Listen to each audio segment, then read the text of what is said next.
Hi there, friends, and welcome back for another episode of the Meaningless Podcast, a podcast that asks the question, what is good for a person in life during the few and meaningless days they pass through like a shadow? I'm Pastor Tim, here with Ian.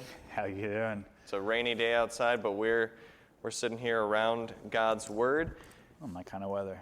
Yeah, it is nice out. I like a good rainy day. Yeah, especially after all this brutal summer, man. It's just nice to have some wind, some cool rain, you know. Yeah, long summer. Yeah. Hot week.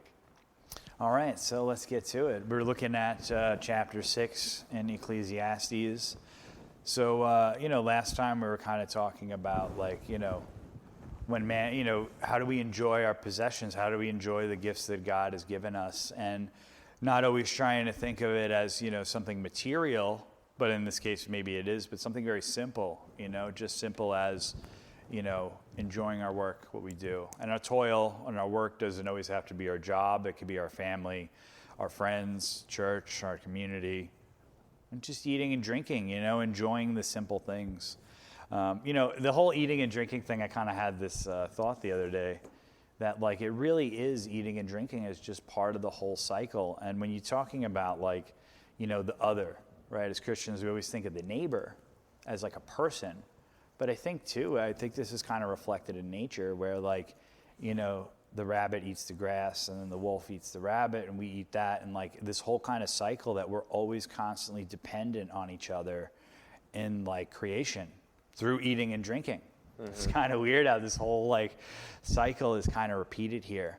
So, looking at these really, really simple things, I think, to me, that are, these beautiful gifts from God and finding, our God-given meaning.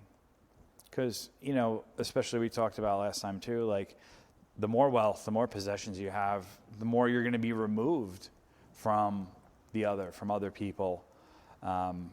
And your role in creation, it's going to start to be more self-defined, right? And that's kind of the rebellion in Eden, right? It was man defining himself instead of, taking on his role as the servant to God.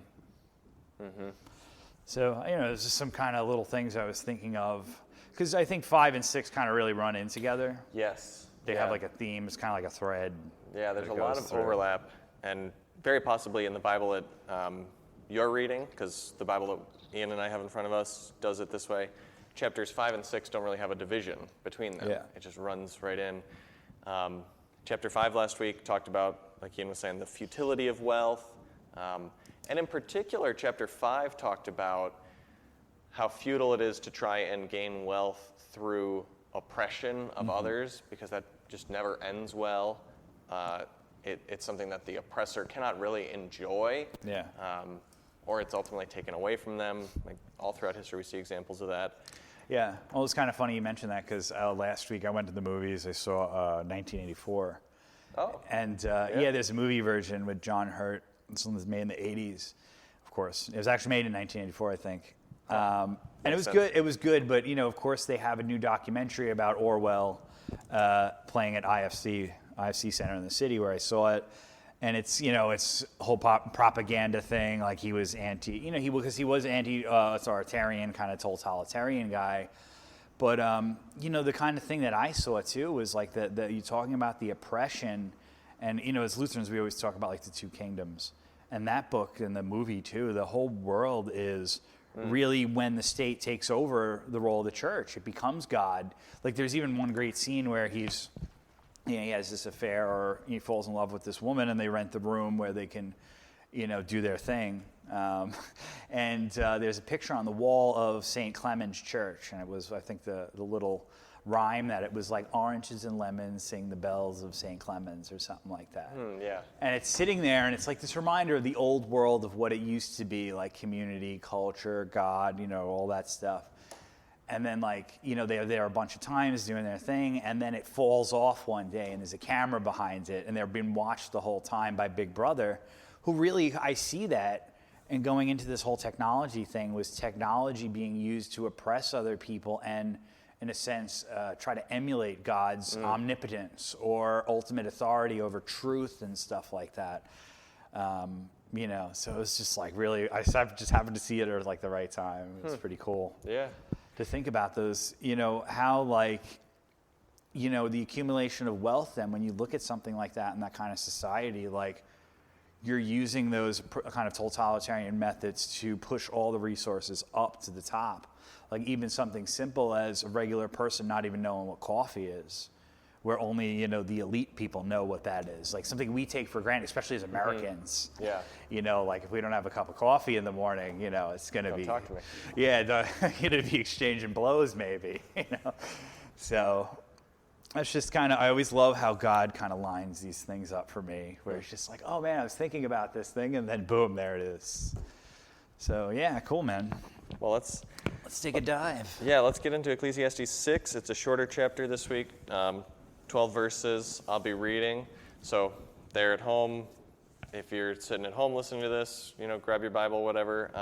If you're driving your car, please don't go and grab your Bible. Yeah. Wherever you're listening to this, here's Ecclesiastes chapter 6. All right, so are you going to do some?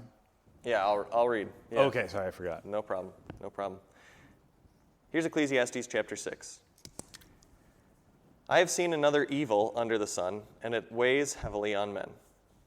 God gives a man wealth, possessions, and honor, so that he lacks nothing his heart desires, but God does not enable him to enjoy them, and a stranger enjoys them instead.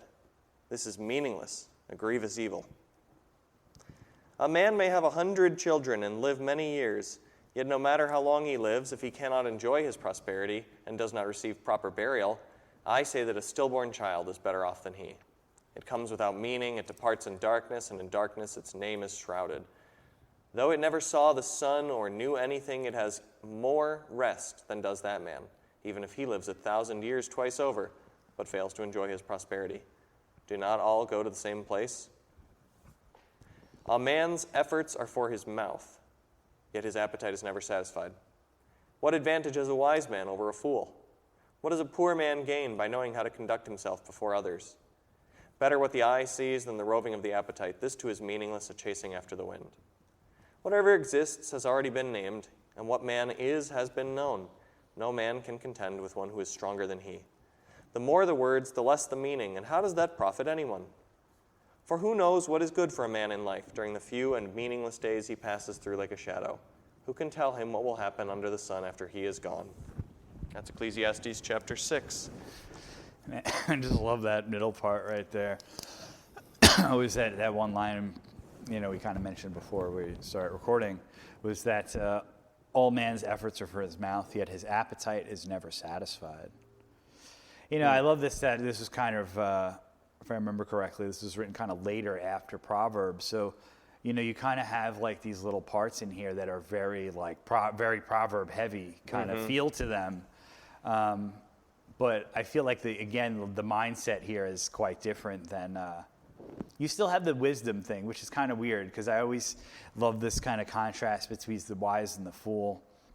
And, I kind of feel like too, maybe in the different situations, like one or the other might have the advantage, but I just kind of like these kind of more, because in the beginning you kind of feel like just kind of nihilistic, at the first few chapters. It's like it's meaningless. It's not worth anything, But then once you start getting in here, like I notice, like especially 5, 6, we get onto the other ones like later on. There's really just some great, and it's simple, the advice just to give here of how to do things, how to think about it,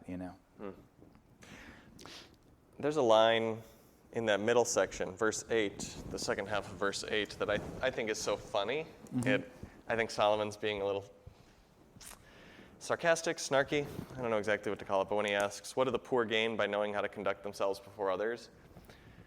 So one of the things that Solomon's looking at here is when we look at people, we might think about, this person is deserving. This person, according to our sort of standards of evaluation, deserves success or whatever. And so with this question, Solomon's asking, all the standards that we set for one another as humans, do they actually mean anything? So let's say you've got, verse 8 is asking, a poor man who knows which one is the salad fork, and which one is the dessert fork, and which one is the main fork, main course fork, right? He knows how to conduct himself before others. He knows to, I'm thinking about let's say you have a homeless guy who can walk into tea with the Queen of England and sit down and get the napkin on his lap properly, and then he goes back out onto the street. Okay, he knew all the manners. He knew how to conduct himself in such a way that people would say, "Wow, he really knows how to behave." But does it do anything for him? Well, not really. Yeah. Well, it's kind of the same thing. What advantage does a wise man have over the fool? It's kind of the same question there, exactly. right? None. Because ultimately, they all go to the same place. They all go to the same place. Right. That's an interesting line there. It comes after that discussion of Solomon's God. You're two hypothetical people. A guy who has a lot of earthly success, 100 children, lives many years, and then a stillborn child, right? A miscarriage, a preterm infant who doesn't survive, something like that. And he says that stillborn child is better off because it doesn't know the struggle of life. It doesn't know. Now, yeah, ignorance is bliss, kind of, right? Like it didn't know of suffering. It couldn't have because it didn't live, so it's better off than having lived through all the suffering and failure and defeat and stuff like that, which I feel is kind of like the opposite of how I feel. I feel like struggling through all those things is kind of the beautiful thing, that being like a Christian is going through all those things, like seeing the defeat, which is, the defeat on the cross is the victory in a sense for me. So when I look at it that way, it's almost the opposite for me. And I think that's the point. In these verses, when Solomon's talking about this hypothetical guy who has all this earthly success, he qualifies this man with one more descriptor, and it's in verse 3. He's also a man who cannot enjoy his prosperity, and that's connected back to a line in verse 2 where Solomon talks about people to whom God does not grant the ability to enjoy their blessings. Yeah, how many rich people do you know that are like completely miserable? Yeah. In this portion, the ability to enjoy the blessings that God gives is roughly synonymous with what we would call faith. Yeah. So this hypothetical successful guy who can't enjoy his success is, we would say, this is an unbeliever. Yeah. This is someone who does not recognize God's role in his life, who does not see his life as a gift from God, and therefore is unable to enjoy all these things. Ian, your remarks there, you were very much just now talking from the perspective of someone who has faith, who looks at life from the vantage point of God is caring for me and blessing me, and that's the perspective that this guy doesn't have. Yeah, but he does say it in 5. He says, these are gifts from God, eating, drinking, accepting, being content. We were talking about that in Bible study too. At least last time I was here, because I was, I had to work, so I wasn't here a couple Sundays. Yeah, so I think we were talking about maybe a couple times, in the past few Bible studies about being contentment. What is content? Being content with our lot, where God puts us in our life. Because, I always kind of go on with, this is my big thing now lately, is that my whole life I always tried to define myself, my identity, who I was, who I wanted to be. And in truth, that was really just me rebelling against the God-given, who is Ian, what is Ian's roles, where has God put me in my life and in the world, in creation, to do his work, really. So that whole kind of transformation, I do see that here. Sometimes maybe it's a little, because this is that's what I love about Ecclesiastes, it's very heavy. I feel like, that's a good thing to keep in there. The gifts from God. And they're not, again, we're not talking about a Ferrari or a mansion or, a private jet or, huge popularity or something. We're talking about being able to eat and drink the most basic things, get a good rest after you work. One thing I always thank God for in my prayers is both activity and rest. Yeah. Because those both, just like eating and drinking, they're both intertwined with our daily lives, So, always trying to look at that from that way. Like you said, if you have faith, you will see the richness that is in the God's gifts, And I think in here, this is what he's trying to get at. I think the only thing that maybe Solomon, maybe he's getting there, but he's before Jesus, so it's like, Yeah, he doesn't see that. You can't really, criticize him too harshly. Yeah. He has a lot of great stuff, so. Well, and frankly, when you get down to it,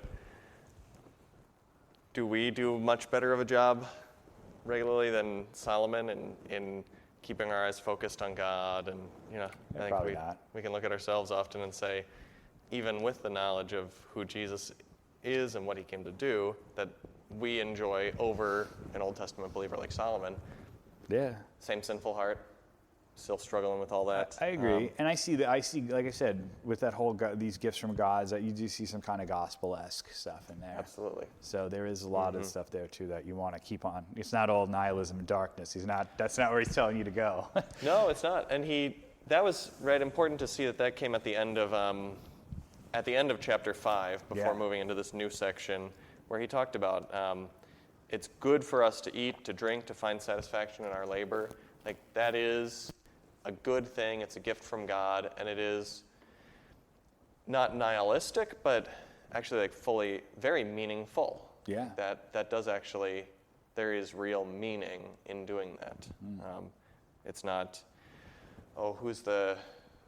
is it Camus who talks about Sisyphus? And, pushing up the and how the hill. Sisyphus has to define his own meaning in that, because this No, his meaning is you're pushing the rock up the hill because Yeah, and you messed up. Right, and in the myth of Sisyphus, the thing is, the rock always rolls back down the hill. Yeah. Every night the rock rolls back down up the hill, but he's cursed to do it again, and that can feel like what work is sometimes. It's just pushing a rock up a hill and watching it roll back down and pushing a rock up a hill. Our work can feel like that. Our lives can feel like that. God tells us, though, it isn't.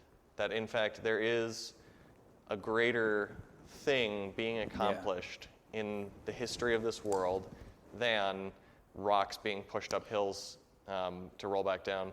And even if we can't see it, we can be certain that we are a part of the grand design of a grand designer. Yeah, well, in that kind of case, like looking at just pushing up the rock, it's so egocentric because it's just me. It's my view and my experience. So, you may be pushing that one rock up the hill, but in the grand scheme of things, it is for a greater whole, greater purpose. Mm-hmm. So, I think that's kind of the real, if you want to say absurdity of the Sisyphus story, is that in trying to define his own meaning and of everything, he winds up destroying his actual purpose, which is a greater purpose than just his own, kind of selfish individual desires. That's kind of how I see that. Mm-hmm. But I don't know, man. This is an interesting section. Yeah. This middle portion of Ecclesiastes is going to be, as we move into chapter 7, it's going to be very reflective and pensive and ask some hard questions too, I would say. There's a lot of meaningless, and this is meaningless. Interesting ones. Verse 10. Mm-hmm. I enjoy that verse. There's some good stuff, I think, in there. Right. When he says, for instance, verse 10, whatever exists has already been named. Mm-hmm. I read that and I hear an echo of something he said very early in the book. There's nothing new under the sun. Mm-hmm. I thought of the same. Yeah. So what are some things that are seemingly new in social media? Oh, man. Fairly new. AI, self-driving cars. Mm-hmm. We can think about all these things that are progress. But Solomon's take on that kind of progress, Ian, I think you can talk for a little while on technology. You were commenting on that. But Solomon's take is none of that is really new. We have always wanted a way to score fake reputational points, which is basically what social media is. Yeah. We have always wanted what do they call it, virtue signaling?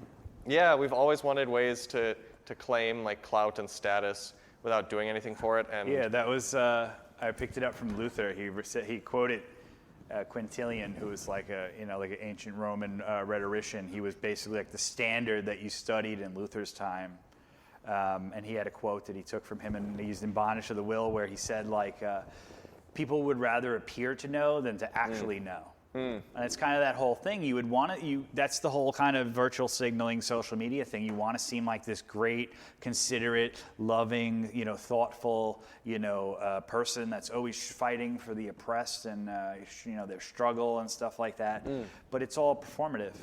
I was thinking about a different It's meaningless. It's vanity, havel, wind, breath, vapor. I was thinking about a slightly different category of like social media influencer than you are. You're thinking in like the political, the activist. Yeah, well, they're the most blasted on there. They're the most promoted, so it's hard not to see. I'm thinking more about the people who, I hate even like using this kind of phrasing, but like lifestyle influencers.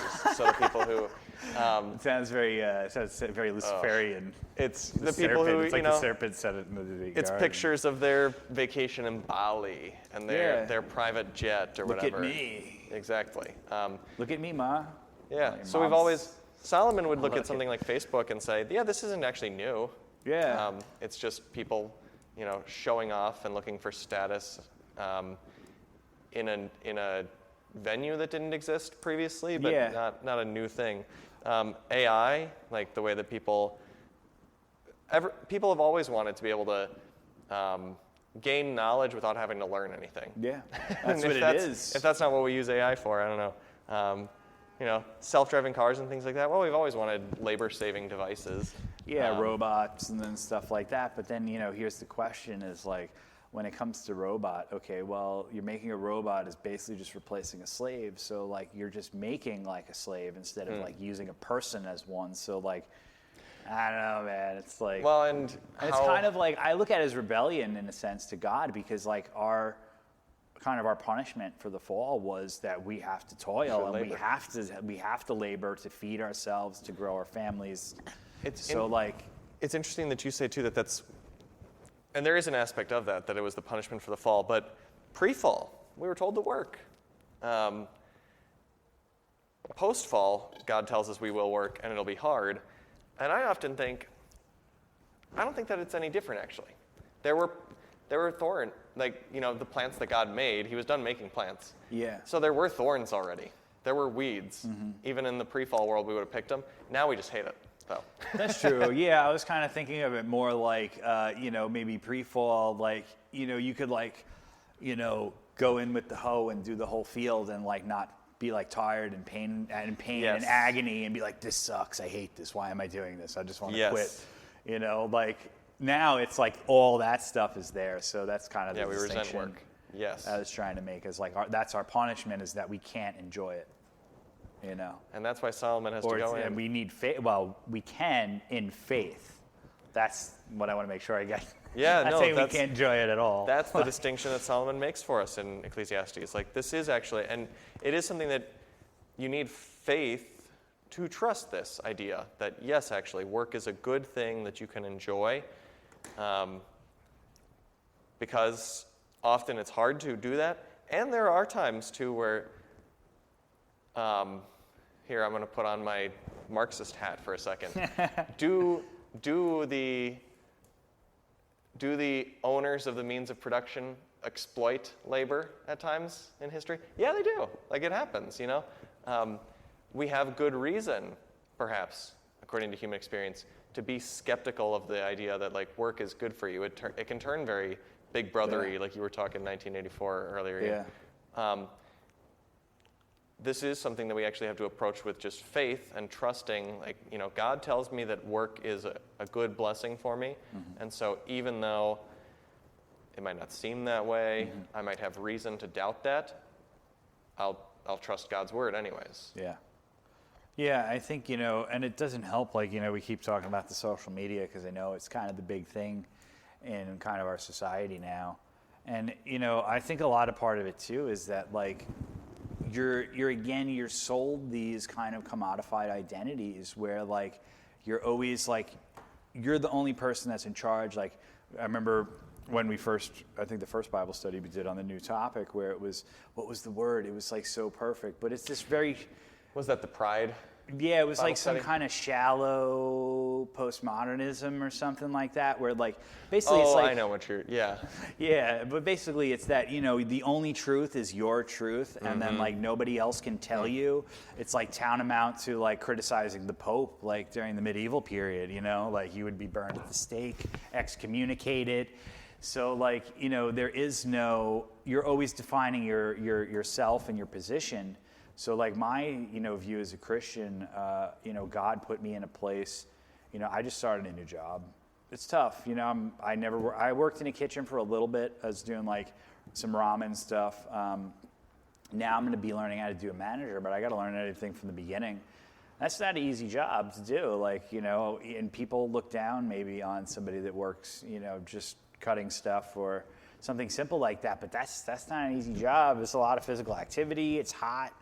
It's high stress. You got to know your stuff. So I think, part of this whole thing really is that just being grateful where God has put you, because maybe you don't understand. Maybe you want to quit and you want to give up. You want to go to Tarshish like Jonah, like I always like to say. Mm-hmm. But, just get out of your calling.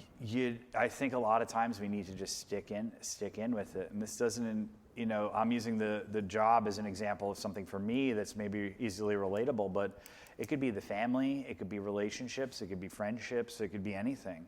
That's when we talk about vocation. It's not just what you do for a living to make money. You know what I mean? So you could be a son, a daughter, a mother, wife, all these things, child, coworker, neighbor.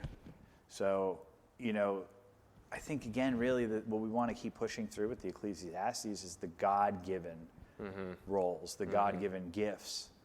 And then how do we enjoy them? Right? Yeah. Amen. Let me take a look here. I know there's a couple other verses. We mentioned it, and I remarked on it a little bit, but I think it's one, there's a tough portion in the first few verses here where it talks about, doesn't everyone go to the same place? And it's got this example of the stillborn child and the successful person who isn't able to enjoy their success. I think I want to make the remark, Solomon is not presenting us with what we would call a soteriology, a teaching. Too fancy for me. Too fancy for you? You got to break it down. Zoom that out. Soteriology is, in particular, theology about salvation, is what you would say. So soteriology in the Bible are the teachings that we draw from the passages that speak about how people are saved, are brought to the eternal blessedness of heaven and of life with God forever. Those passages are soteriological.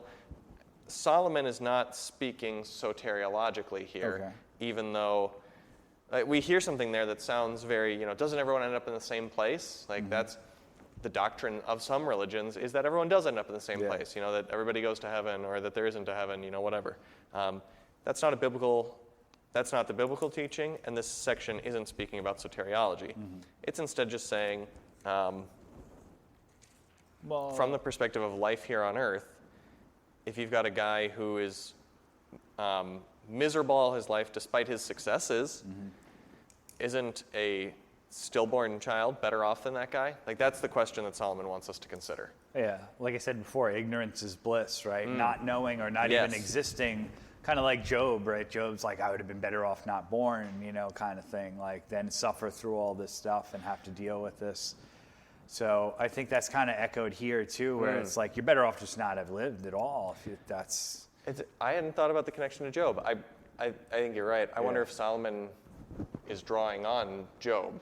Job would have been written before Ecclesiastes. Well, it's something to think about too. Yeah.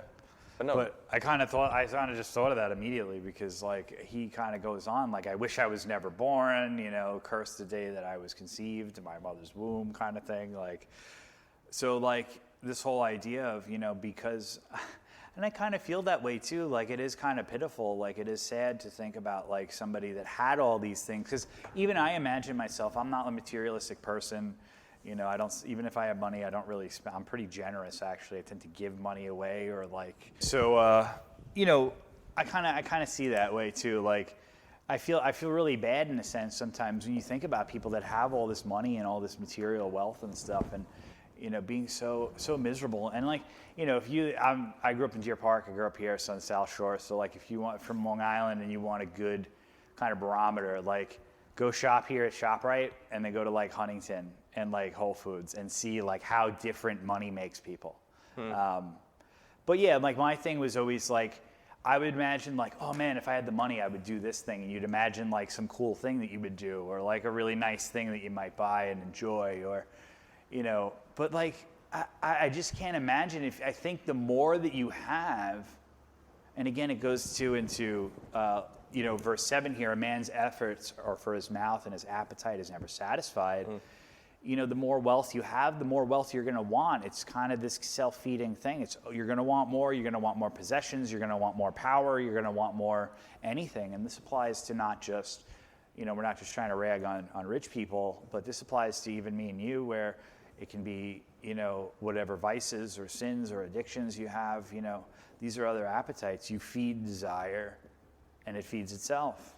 That's why, we always got to remember, right? Resist the devil and he will flee. Mm-hmm. And if he doesn't, you just mock him, make fun of the devil. That was always Luther's advice. Yeah, mock the devil. It's a great one. You don't even want to know what I say to that guy.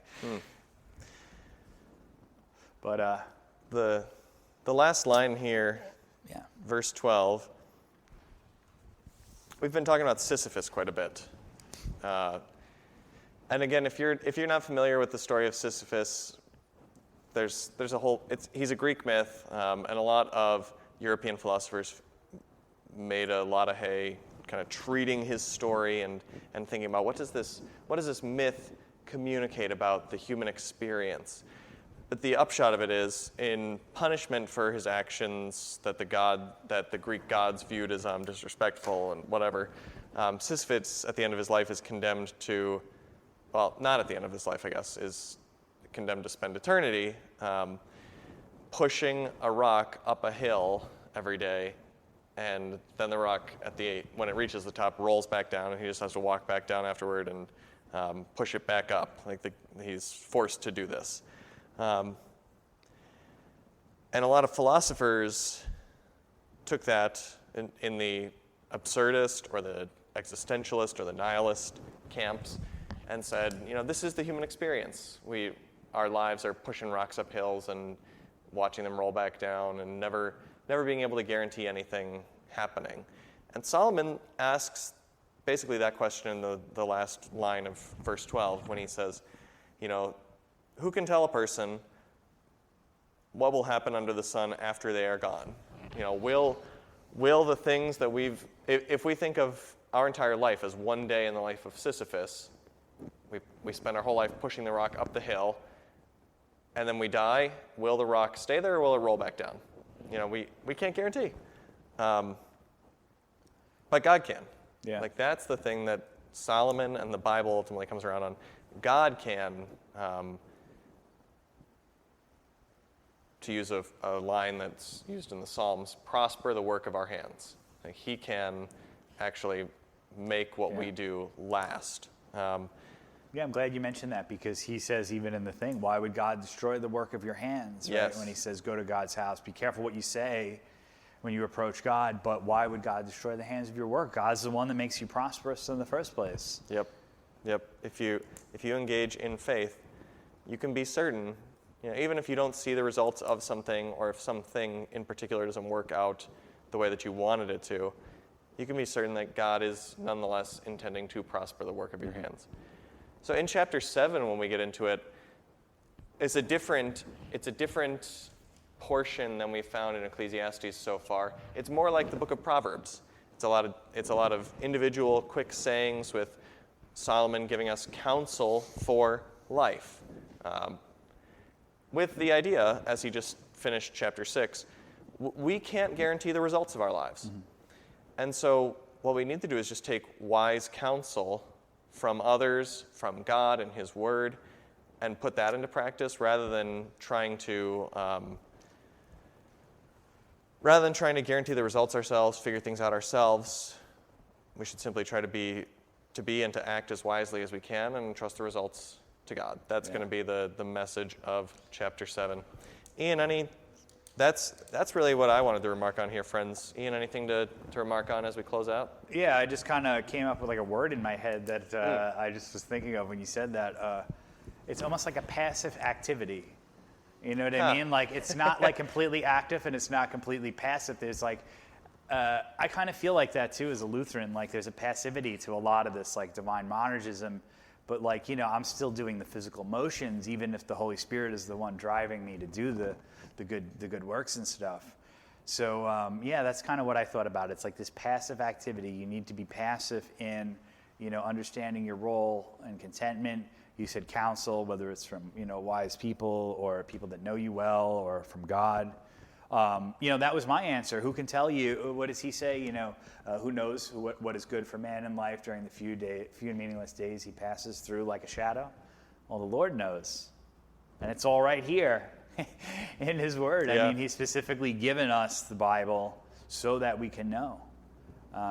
But, it's not going to you're not going to open the Bible and it's going to magically happen. Right. I mean, in my case, my kind of rebirth or conversion was like that, but you have to open the Bible, you have to sit down and study God's word, and it's there. Mm-hmm. And my experience was maybe different. Some people are very studious. I can be. I'll be really into it, just get really hot and then cold, and then hot and then cold. So it's not but I think sitting down, and you don't have to think I got to read the whole book. You just do like what we do with the podcast. Do chapter by chapter. Read it once a day. Read in the morning. Don't think about it all day, and then read it again. See what you think. Because you'll be in a different mindset. I think that's important too. When you're looking at something, what's the mindset? Think about things that are going on in your life.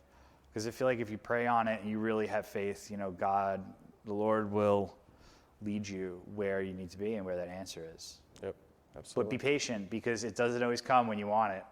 When you want it the most, it will come the least, right? And that's how the Lord works. I love it. That's great. So, that was about it that I had on that one. The only other thing is that, I'd like to stay on this topic of, the vocation, the God-given role, because that's this. It gives us meaning. Yeah. That's where our meaning comes from, and that's this whole Ecclesiastes. Well, that's chapter 6 of Ecclesiastes on the Meaningless Podcast this week, friends.